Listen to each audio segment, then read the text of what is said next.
On va voir comme ça. OK, c'est bon. Donc, Proverbe 22, verset 6, pour ceux qui écoutent cette vidéo, là.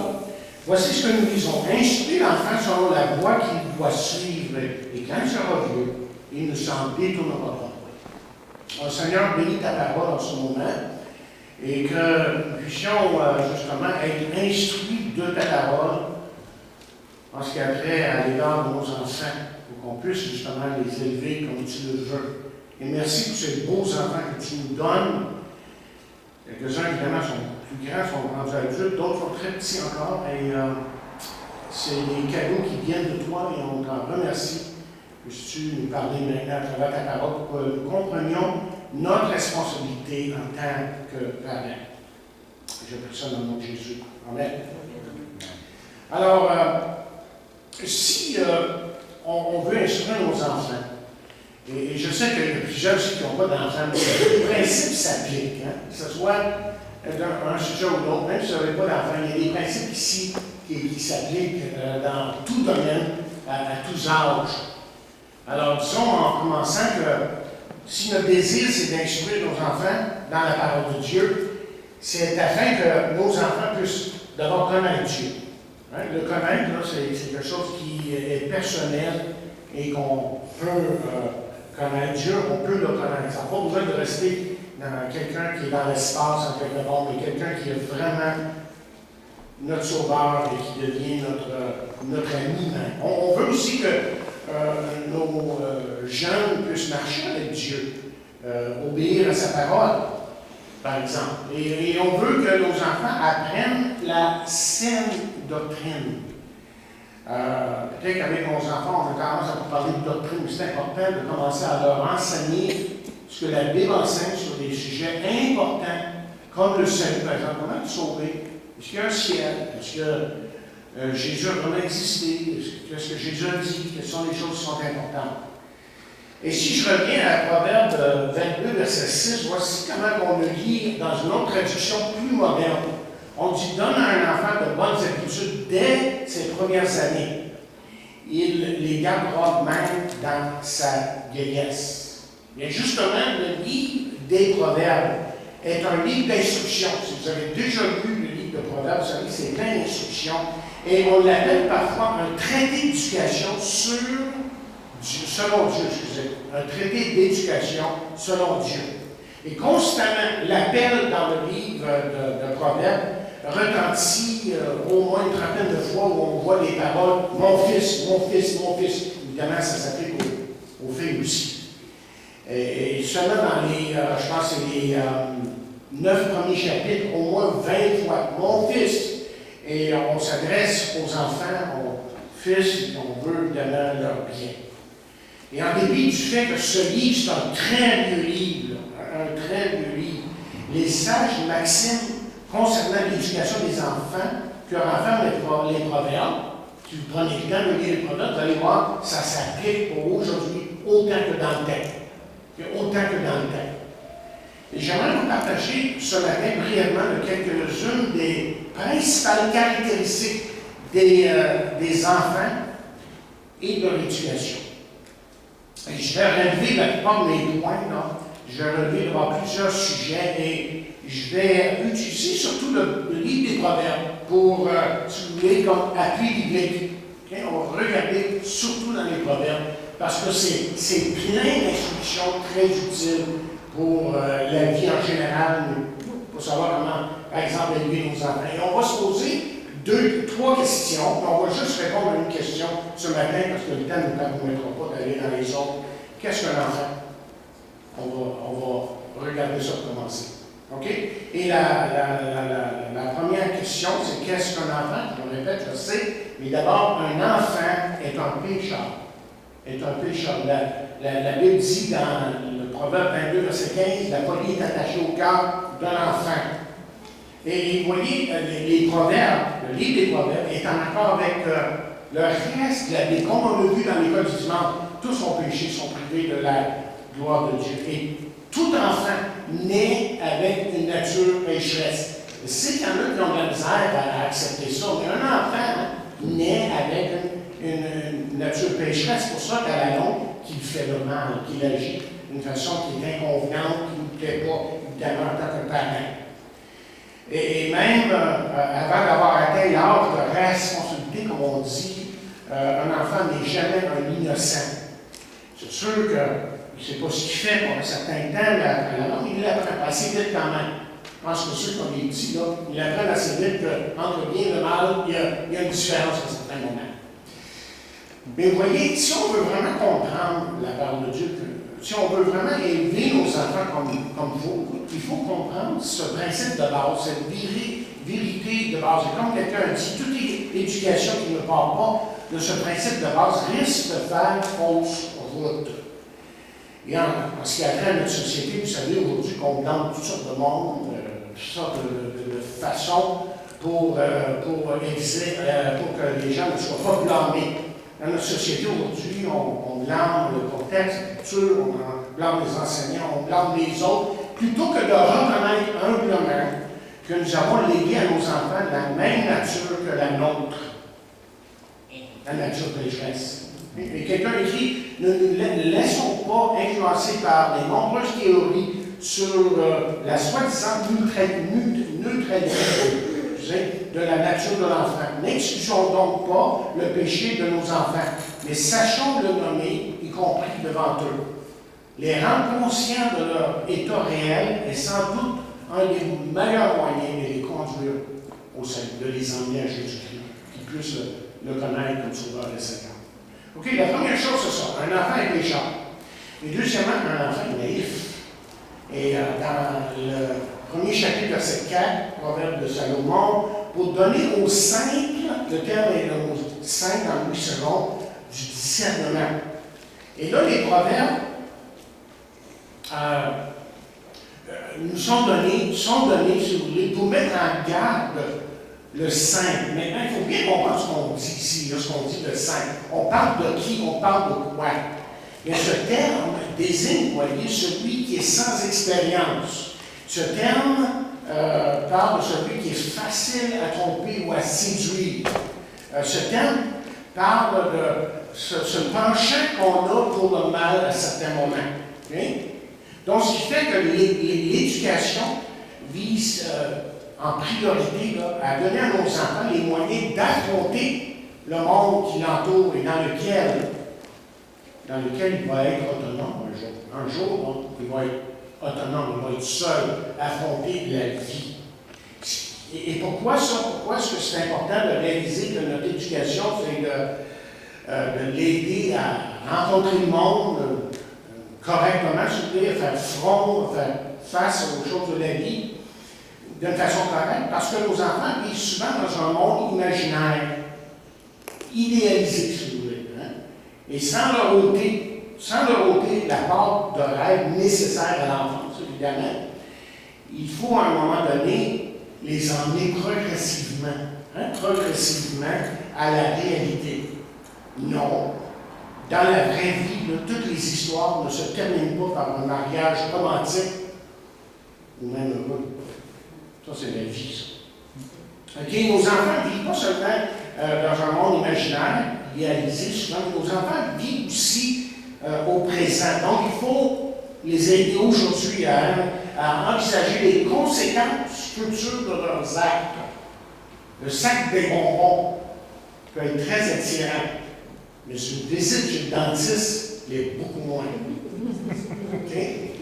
Et nos enfants sont impressionnés aussi par l'apparence. Vous remarquez bien que pas juste les enfants, là, mais on va dire surtout les enfants sont impressionnés par l'apparence. Et leur copain, par exemple, peut avoir une maison pleine de jouets, mais cet enfant, ce copain, n'est pas nécessairement heureux parce que lui, il est peut-être un père qui ne s'occupe pas de lui. Je me rappelle une des premières conversions dans la première église de Saint-Hubert. Moi, je l'ai déjà dit ça, il y avait Leonard, je me rappelle de Leonard, et puis il était venu au Seigneur, puis j'allais visiter, l'aider à cheminer dans sa vie chrétienne. Et un jour, lorsque je lui parlais à lui et son épouse, et l'âme coulait dans ses yeux, puis il disait, j'ai tout donné à ses enfants. Et c'est vrai qu'elle a tout donné, elle fait beaucoup d'argent dans sa vie. J'ai tout donné à mes enfants, sauf moi-même. Un enfant est influençable, ça. Soit troisièmement, un enfant est influençable. La Bible dit, l'homme simple croit tout ce qu'on dit, mais l'homme prudent est attentif à ses pas.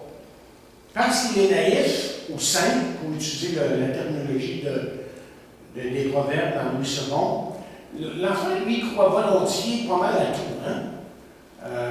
Vous vous rappelez ce que je vous ai déjà décrit, un enfant à l'esprit ouvert, vous lui dites n'importe quoi, puis il va dire un enfant avec les mains ouvertes, j'ai fait même l'expérience dans un message, une fois je suis en train de prêcher d'une église, j'avais des bonbons sur moi. Il dit un enfant, donne-lui un bonbon, il va venir le prendre dessus, puis c'est exactement ce qu'il arrive. Il dit, tiens, tu veux-tu un bonbon? Petit dans la qui est lui en courant, prendre le bonbon. Un enfant, c'est comme ça.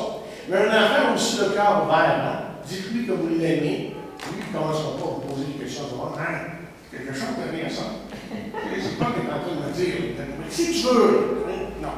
L'enfant, c'est pas comme ça. Et un enfant, évidemment, a une confiance aveugle à l'égard de bien des choses dans la vie. Son professeur, par exemple, il va croire tout ce que son professeur va lui dire. Un jeune enfant risque de suivre tout adulte, même un étranger. Il y a raison de plus pour éviter de l'exposer inutilement à des choses qui pourraient se révéler plus tard difficiles à éliminer dans sa vie. Choses qui viennent, par exemple, par la télévision et choses qui viennent par l'Internet. Un enfant, quatrièmement, est irréfléchi. On va dire qu'un enfant est irréfléchi, justement, toujours dans le Proverbe. Je me suis assis là, dans le Proverbe. Mon message est assis. L'expression. Qui est la mienne, peut-être un peu. OK, dans les proverbes, j'ai dit, je vais juste faire ressortir des principes qui se trouvent là dans les proverbes. Un enfant est irréfléchi, donc on lit dans le 22e chapitre, verset 3, l'homme prudent voit le mal et se cache, les simples avancent et sont punis. L'enfant agit souvent par impulsion. Combien de fois avez-vous dit que nous, on a dit à nos enfants, quand tu traverseras la rue, veux-tu faire attention, regarde les deux côtés, si vous allez, nos enfants, aller voir un quelqu'un comme ça. Un enfant, parce qu'on sait foncièrement, et ceux qui ont des jeunes enfants, vous savez, pas trop conscients du danger. Je vais vous en dire une que j'ai jamais racontée. La rue Bourgogne, à Chambly, j'avais 7 ans. J'ai cassé mon bras, là, j'ai 7 ans, donc je sais que c'est là que j'ai cassé mon bras dans ce coin-là, à Chambly. Mais un jour, j'étais sur la rue Bourgogne, j'attendais, je ne sais pas si c'était l'autobus ou quoi. J'attendais, puis, à 7 ans, tu penses pas, hein? Et là, sur le bord de la rue, j'ai décidé, moi, je vais traverser. Je regarde ni à gauche ni à droite. Je traverse! L'autobus d'école, à mon manqué de ça, je l'ai senti dans mon dos. C'est ça. Un enfant, on ne reconnaît pas les dangers. Et ce qui fait que quand vous lisez les proverbes, là, bien, vous voyez que les proverbes encouragent souvent le fils, et là on voit comprendre les filles aussi, là, à prendre un temps pour réfléchir, à demander conseil, à peser le pour le contre. Mais demandez ça à un enfant. Il ne pense pas à ça. C'est pour ça qu'il y a quelqu'un qui dit, il dit agir sans réfléchir, dit la personne, il dit rien de plus naturel qu'un enfant. Mais un constant rappel à se poser des questions nécessaires, sans pour autant casser toute sa spontanéité. Hein, les enfants sont tellement spontanés qu'on ne veut pas briser ça, hein, mais il faut quand même les guider. Ensuite, cinquièmement, un enfant est indiscipliné. Indiscipliné. Celui qui aime la joie reste dans l'indigence. Allez vous demander comme moi, quand j'ai lu ce verset-là, j'ai dit, ça veut dire quoi cette indigence-là? Je suis allé dans mon dictionnaire, évidemment, savoir que ça veut dire exactement. Ce qui fait qu'une autre traduction plus moderne le dit comme ceci. Il dit, la personne qui aime les plaisirs sera toujours pauvre. Celle qui aime bien boire et bien manger ne deviendra jamais riche. Ouais, intéressant comme traduction. Autrement dit, l'enfant, lui, par nature, tend à privilégier les plaisirs sans égard pour les responsabilités qui sont devant lui. Remarquez bien, les adultes sont comme ça, n'est-ce pas? Oui.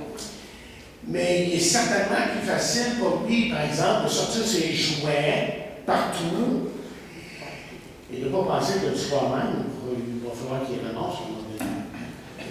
L'éducation de nos enfants doit avoir pour but de progressivement leur enseigner leurs responsabilités, comment dire. Donc, en lui disant simplement, par exemple, range ta chambre avant de te coucher, quelque chose comme ça, bien, ça va peut-être l'emmener un jour à réaliser que quand sa chambre va être rangée, ça va être plus facile de trouver ses affaires. Okay? Un enfant, c'est ça, c'est discipliné, puis graduellement pour enseigner, voilà l'enlève. OK. Sixièmement, j'ai 7 points en passant. Sixièmement, un enfant est ingrat. Okay? La Bible dit ici, dans Proverbe 15, verset 5, l'insensé dédaigne l'instruction de son père, mais celui qui a égard à la réprimande agit avec prudence. Notre tradition dit, un enfant stupide se moque des avertissements de son père, mais celui qui accepte ses reproches montre sa sagesse. Écoutez, quand on parle d'élever nos enfants, il ne faut pas s'attendre nécessairement à beaucoup de remerciements. Au fur et à mesure que les enfants grandissent, les grands grichent à certains moments. Hein? Et on entend des critiques, on entend des chiolages, comme on dit. OK? Et c'est pour ça que quelqu'un a dit, à propos de l'adolescence, surtout quand il arrive l'adolescence, quand il y en a qui savent ce dont je parle, parce que vos enfants sont rendus là, on a appelé l'adolescence l'âge sans pitié. Donc, ils sont sans pitié, ça, pour monter les enfants. OK? Mais soyons honnêtes. Soyons honnêtes. Faut dire les vraies choses. Je pense que quand nos enfants voient notre ingratitude, pour rien qui régène à certains moments, quand ils voient que nous, on fait à peu près la même chose à l'égard de d'autres personnes, dans d'autres situations, si vous voulez, pas surprenant qu'eux, ils prennent ce tournant-là dans leur vie, parce qu'ils l'ont vu en nous, ils l'ont appris à quelque part, je pense. Et de plus, au fur et à mesure qu'on vieillit, nous, évidemment, nos enfants sont grands, hein? Presque 40 ans tous. Pas tous, non? Pas loin, OK. Il y en a qui sont plus, il y en a qui sont un petit peu moins. Entre nos enfants, oui, on a vu ça, c'est pas tout facile, et ça peut-être que ça nous a porté à être un petit peu moins critiqueux envers ceux qui nous ont élevés, parce qu'on a été durs, on a été fins et tout ça. Et nos enfants, peut-être, plus tard, réaliseront que quand on a agi de telle et telle façon, on le fait pour leur bien. On le fait parce qu'on les aime. Mais élever un enfant aujourd'hui, là, disons-le, c'est pas chose facile. Je vous dirais même que ça va devenir de plus en plus difficile. Je ne me trompe pas, quelque part, j'avais lu que 60, Sam va nous dire ça, je suis sûr qu'il va nous dire ça. 66% de l'influence d'un enfant vient de l'extérieur. 66% de tout ce qu'il véhicule à un certain moment, ça vient à grande partie de l'extérieur. On fait de notre mieux à l'intérieur de nos murs, de nos maisons, en fin de compte, qui est très affecté, évidemment, par ses chums à elle, et lui, et tout le reste. Et d'après ce que je lis dans la Bible, que ce soit dans Timothée, que ce soit dans d'autres passages, là, où il y a des avertissements de comment va être le monde à la fin des temps, qu'est-ce qu'on lit? On lit que ça va devenir de plus en plus difficile. Les jeunes, les enfants même, vont devenir de plus en plus rebelles. OK, dernièrement, un enfant est créé à l'image de Dieu. Il est dit là, dans le 16e chapitre des Proverbes, verset 4, que l'Éternel a tout fait pour un but. Et si nos enfants ont des traits de caractère qui justement leur reflètent de maturité, c'est normal quand même, c'est un enfant. On se dit ça souvent. C'est un enfant. Oui, c'est pas mieux que ça. Mais bien, si leur caractère est un reflet de nature pécheresse, il en demeure pour moi, vous voyez qu'il y a dans chaque enfant, dans chacun d'eux, une créature unique, merveilleuse, dans laquelle on peut retracer la marque de Dieu dans leur vie. Ils sont faits à l'image de Dieu. Mais disons que dans le développement physique, celui de la personnalité, l'éveil de l'intelligence, c'est une occasion, vous voyez, constante pour nous, de nous rappeler là, que Dieu a voulu tout pour un but. même la naissance de nos enfants. Chacun autrement dit un cheminement unique auquel nous pouvons, en tant que parents, participer dans leur vie. Et on doit être des participants dans leur vie. Les aider à cheminer, justement, ont un grand rôle. Et la prochaine question de la semaine prochaine, c'est justement comment éduquer un enfant. Hein, on élève son enfant. On va regarder ça la semaine prochaine. La première question qu'on répond ça. Hein?